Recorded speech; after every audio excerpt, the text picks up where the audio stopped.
Misafirlerim var mı? Nasılsın başkanım? Hoş geldin. Hocam benden işe atanmadan başlama. Hoş geldin. Hoş geldin. Hoş geldin.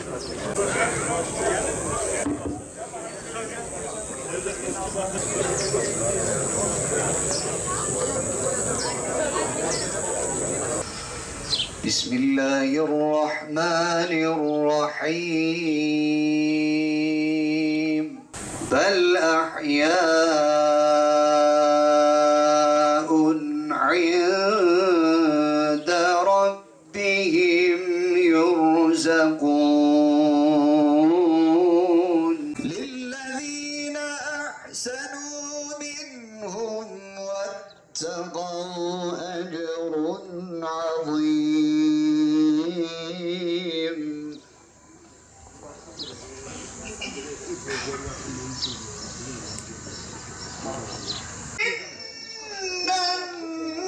الناس قد جمعوا لكم فاخشوهم فزادهم إيمانا وقالوا حسبنا الله ونعم الوكيل.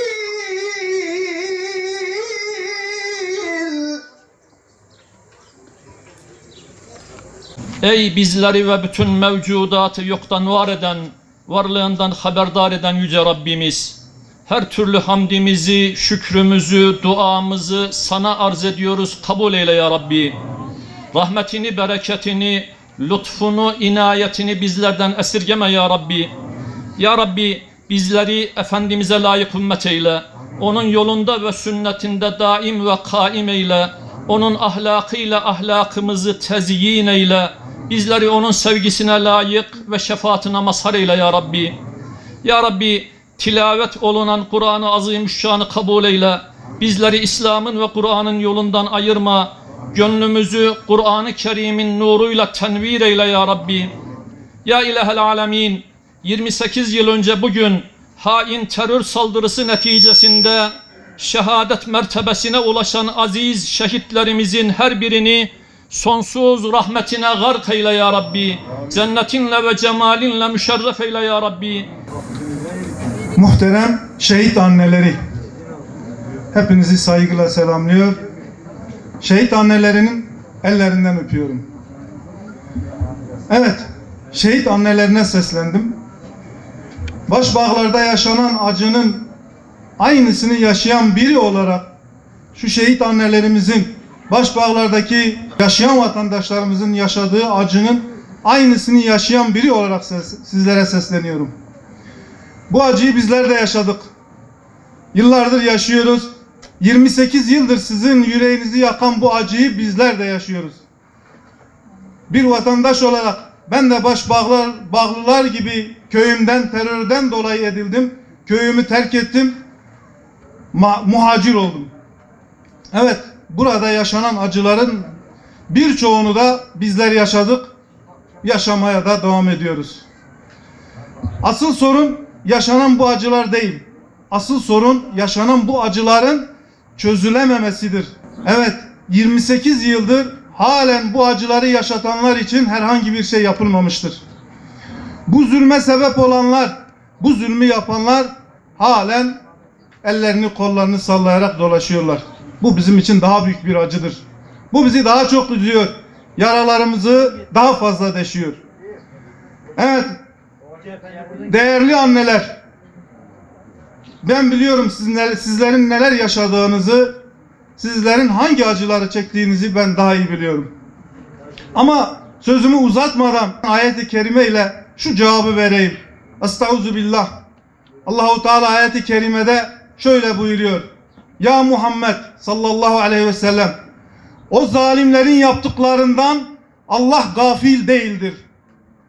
Allah-u Teala bu zalimlerin yaptığından gafil değildir. haberi vardır. Mutlaka ve mutlaka o günün cezası vardır. Ve yine tekrar ediyor. O şiddetli günde o zalimlerin korkudan, şiddetten gözlerinin dışarıya fırlayacağı günleri sabırla bekleyin. İnşallah hep beraber o günleri göreceğiz. İnşallah Rabbim o günleri başbağlılara nasip edecek.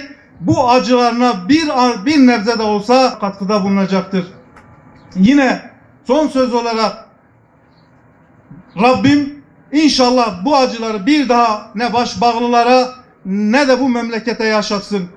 Rabbim bizlere yardım etsin. Başbağlıların şehitlerimizi rahmetle anıyor. Annelerine, babalarına, yakınlarına sabır-ı cemil diliyorum. Hepinizi saygıyla selamlıyorum. Emperyalist güçler belli. Madımak'ta 35 canımızı kim yakıp şehit ettiyse, Başbağlar'da 33 canımızı da onlar şehit etti. Başbağlar'a yapılan saldırı, katliam, birlik ve beraberliğe yapılan katliamdır. Elbette ki unutmayacağız, unutturmayacağız. Sivas'ı da unutmayacağız, unutturmayacağız. Cennet mekan Abdülhamit Han Hazretlerinin dediği gibi tarih tekerrür eder diyor. Tekerrür etmez, hatalar tekerrür eder diyor. O hatalara bir daha düşmemek adına unutturmayacağız. Biz birbirimizi sevmekle mükellefiz. Kürdüyle, Türküyle, Lazıyla, Çerkeziyle. Misaki Milli'de Anadolu toprakları içinde bir ve beraber etmekle mükellefiz. Bizim bizden gayrı dostumuz yok. Bu dostluğu kimseye, Başbağlar için gelen o 100 vatan hainine veya onun sahipleri emperyalist güçlere terk edecek halimiz yok. Bir ve beraber hareket edeceğiz. Tek vücut olarak hareket edeceğiz. Benden önce konuşmacılarımız belirtti, muhtarımız başta olmak üzere, ilin valisi olarak elbette hüzünlenmeniz normal, hüzünleneceğiz. 33 tane can vermişiz.